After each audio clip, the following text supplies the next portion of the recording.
Katika kikao hiki cha leo kuna mambo mengi tumekubaliana.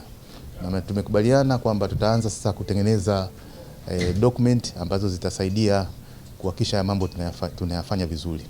Katika vitu ambavyo tumekubaliana ni kwanza kuwajengea uwezo waandishi wa habari wa Tanzania katika masuala mazima ya kidijitali, ili tuweze kubadilishana uwezo kati ya nchi ya Urusi na nchi yetu Tanzania kwa kupitia tume ya TEHAMA.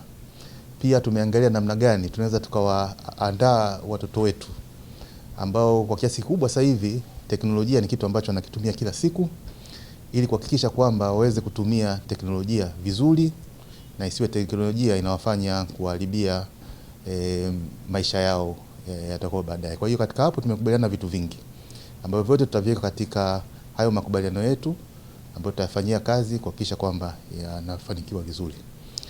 Pia kuna masuala mazima yanayohusiana na teknolojia kwa ujumla wake, mambo ya akili unde, masuala ya usalama wa kimtandao, yote haya tumekubaliana. Kwa hiyo tutakuwa tuna makubaliano ya maelewano kama ya aina tatu ambayo tutafanya nao kwa pamoja, ambayo yataleta mafanikio makubwa sana kwa Watanzania wengi, kwa vijana, kwa waandishi wa habari na kwa watoto kwa ujumla wake. Na ni vitu vingi sana ambavyo tutafanya vizuri.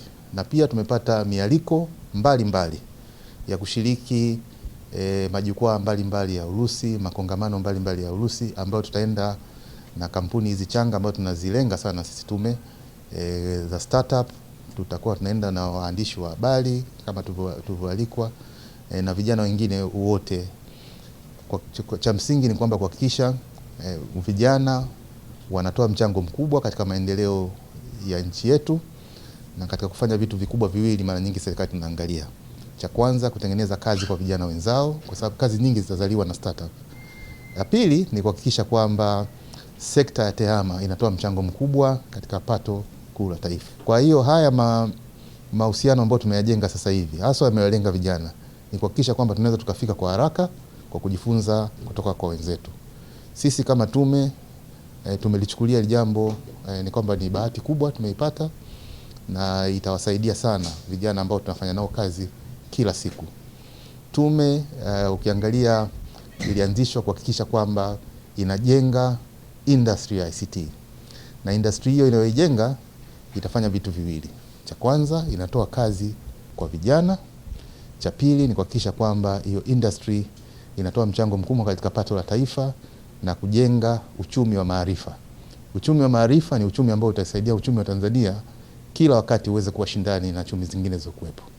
Kwa hiyo mahusiano kama haya, kama mahusiano mengine ambayo tunayo na nchi zingine, yanatujengea uwezo zaidi ili tuweze kufika kwa заиди. Но история взаимоотношений и дружбы двух наших государств, России и Танзании, она уже очень богатая, она успешная.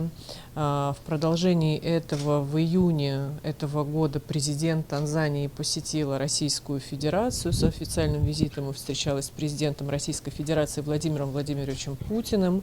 Для нас взаимоотношения и дружба с Танзанией – это очень важная часть работы. Почему? Потому что мы, как ведомство, отвечающее за молодежную политику, сегодня здесь также говорили и о Международном молодежном форуме, главном событии этого года, который в этом году пройдет в городе Екатеринбурге, соберет 10 тысяч молодых людей из 190 стран. И, конечно же, из Танзании. 2 года назад в Сочи представители Танзании, это были самая многочисленная делегация со всех африканских стран, поэтому мы сегодня здесь тоже об этом говорили.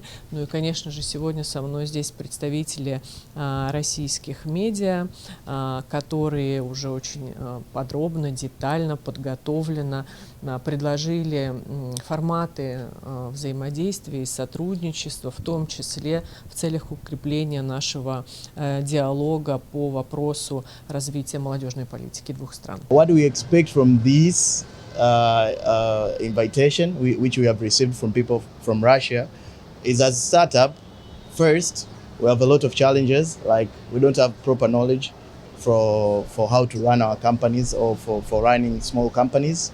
And also we expect this invitation will help us to learn more from the people who are much more experienced and as more advanced in technology. And second one, also the provision of funds. And because these people are more advanced and they are here to support us, they invite us to go to learn and also to see the potential of whatever you're just providing on our societies and to have the fund from them. So, which we believe under ICT Commission, we're just going to make the positive impact to our societies, because when our startups are given the certain fund or has been elevated, which we will provide other employment opportunities to our youth, fellow